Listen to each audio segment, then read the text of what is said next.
My €8.50 revenge on my cheating, thieving ex. When I was at uni, I started dating this guy. At first, he was wonderful, dedicated to his studies, fun to be around, attentive, and always surprising me with things, working hard at his job, etc. Then, bit by bit, things unraveled. He started skipping classes, then he barely bothered to go at all. Worse still, he never helped around the house. Never washed up, cleaned up, did laundry, nothing. He was even fired from his job for too many no-shows. All he wanted to do was sit at home and play Xbox or browse the message boards and forums. This was in the days before social media, when dinosaurs roamed the earth. This left me having to pick up extra shifts, sometimes doubles and triple shifts, all while going to class and studying. I later learned that this was a pattern for him.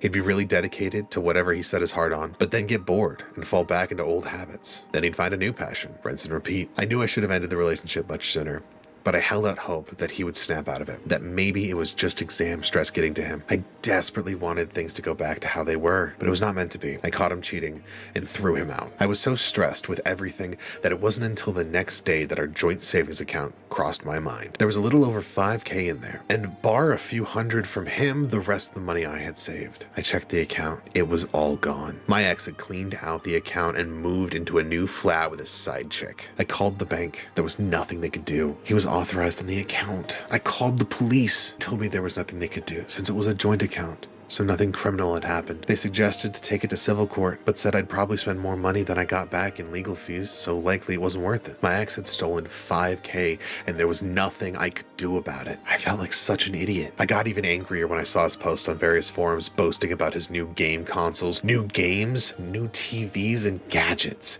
all bought with my money. I'm not usually a vengeful person. Petty on occasion, sure, but I've never wanted to exact revenge as much as I did right then, and I knew just how to do it. While I was a student, I attempted every summer to help pay for my studies. One such job had been for a debt collection agency. The work was as shitty as you can imagine, but it paid really well, and it was only for a few months. My ex had been dodging debt for many years, and he was very proud of that fact. He was also proud of the fact that his debt was close to being statute buried, and he hadn't paid a penny. For those of you who don't know, in the UK, creditors have about 6 years to collect a debt, and then it becomes statute buried. That means the money is still owed, but creditors have no legal way to enforce payment, such as using bailiffs. My ex was a few months away from reaching statute barred status. However, what a lot of people don't know is that making a payment on that debt resets the clock. If you pay any amount, then that 6 years starts from scratch. Previously, I had used my insider knowledge to help him dodge the debt.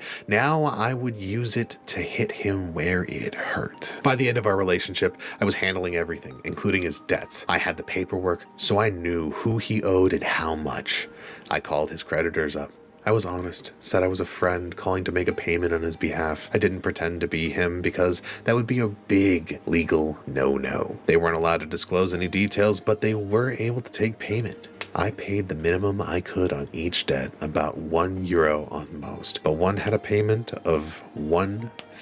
It was the best $850 I'd ever spent. I also made sure to give them his new address and contact details, as well as his parents' address. Having worked in the biz, I knew they wouldn't change the address since it wasn't the account holder, but they would note it. They had various systems where they could search for his name against the address and see if anything came up.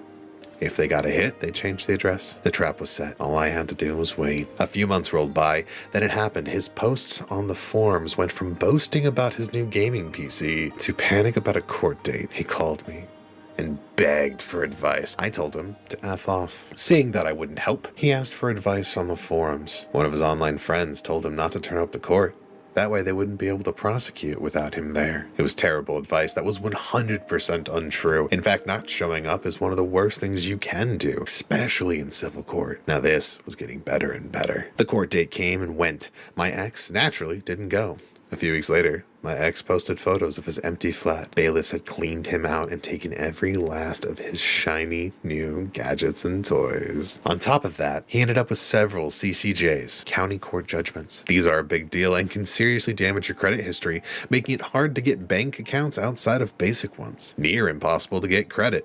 including getting a mortgage. And it can also make it hard to rent a place, since many landlords don't like renting to people with CCJs, as they're considered high risk. He also won't be able to find jobs in the financial sector. Now that he was broke and didn't have nice things, his side chick left him. I never got my 5K back, but it felt good to see everything he bought with his ill-gotten gains taken away. Hope that 5K was worth it.